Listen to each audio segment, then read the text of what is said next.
ગઈકાલે રાત્રે મુંજકાના પૂર્વ સરપંચને બાઇકને ઠોકર લેતા માતાનું મોત થયું હતું, જ્યારે પિતા પુત્ર ઈજાગ્રસ્ત થતા ગઈકાલે રાત્રે આર્ષ વિદ્યા મંદિર પાસે મુંજકાના ટીટોડિયા રોડ પર આ બનાવ બન્યો હતો।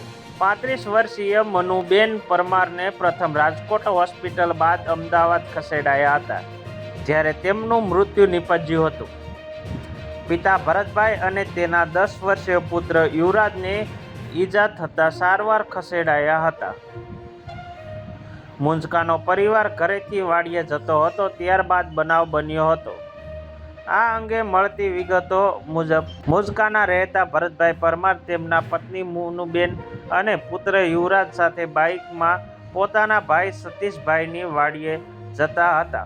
દરમિયાન રાત્રે 10:30 વાગ્યે આસપાસ આર્ષ વિદ્યા મંદિર મુંજકા ટીટોડિયા રોડ પર પહોંચ્યા, ત્યારે પુષ્પાટ ઝડપે આવતી GJ03P 9651 નંબરની કારે બાઇકને હડફેટે લીધું હતું। અકસ્માતમાં બાઇક સવાર માતા પિતા અને પુત્ર ઈજા થઈ હતી।